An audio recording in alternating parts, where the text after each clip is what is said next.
Donc on va parler de la démonstration de la propriété 3 du cours concernant les variations de la fonction qui a tout x associe à x carré plus bx plus c qui est un trinôme du second degré. Alors pour étudier les variations de la fonction, on va utiliser une méthode que l'on a vue en seconde. On va prendre deux réels, x et x', avec x plus petit que x', et on va regarder si p de x et p de x' sont rangés dans le même ordre ou pas que x et x'. Et ça nous donnera la croissance ou la décroissance de la fonction. Donc on va considérer que x par exemple est plus petit que x'. Qu'en est-il pour p de x moins p de x'? Car pour étudier l'ordre des deux réels p de x, p de x', on étudie le signe de sa différence, de leur différence. En factorisant, en reprenant l'expression ici, on va factoriser directement par a. On obtient un facteur de x carré moins x' carré plus b facteur de x moins x'. Or, ici, on reconnaît notre intermarquable vu en troisième. X moins x' facteur de x plus x', sous sa forme développée. Et donc, on a un facteur commun ici qui apparaît au niveau des deux termes de cette somme, qui est x moins x', que l'on va mettre bien entendu dans le facteur.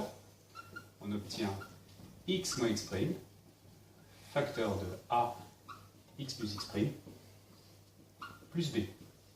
Or, a est différent de 0, donc on va pouvoir lui aussi le mettre en facteur à l'intérieur du crochet, puis on va pouvoir le mettre devant, produit x moins x', facteur de x plus x', plus b sur a. Alors, on se propose d'étudier les variations.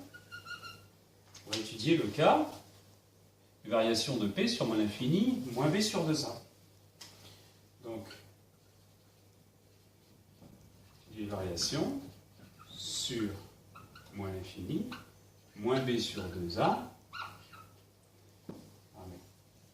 x, on obtient donc, on a x inférieur à x', qui est inférieur ou égal à moins b sur 2a. Alors ça, c'est une double inégalité qui est complètement équivalente à deux inégalités, c'est-à-dire x, enfin plutôt qui implique, c'est pas parfaitement équivalent, je viens de dire une bêtise, ça implique que x est strictement inférieur à moins b sur 2a et x' est inférieur ou égal à moins b sur 2a. Puis en additionnant ces deux égalités, j'ai x plus x' qui est strictement inférieur à moins b sur 2a plus moins b sur 2a, qui nous donne 2 fois moins b sur 2a, moins b sur a. Et donc je peux, en rassemblant à gauche les termes, affirmer que x plus x' plus b sur a est inférieur ou égal à 0. Alors je reconnais quand même le facteur qui est ici. Donc, sur l'intervalle moins l'infini, moins b sur 2a, je vais distinguer deux cas. Si a est négatif, et ensuite si a est positif. Alors, effectivement, le signe de p moins x' va dépendre du signe de a, de x moins x', et de ce troisième facteur.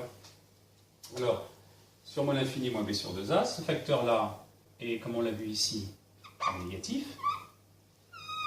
Voilà. X moins x' est négatif, puisque x est plus petit que x'. Et maintenant, si a est négatif, alors je vais avoir le produit de trois nombres négatifs, ça sera négatif. A est négatif, alors p de x moins p de x' est également négatif. Ils sont rangés dans le même ordre, donc la courbe de la fonction sera croissante. Et si A est positif, alors P de x moins P de x' sera positif. Ils ne sont pas rangés dans le même ordre.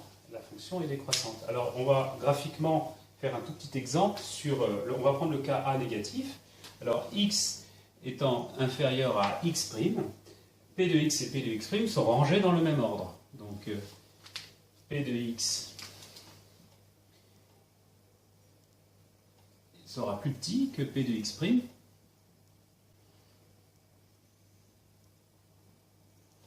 Et l'on obtient une portion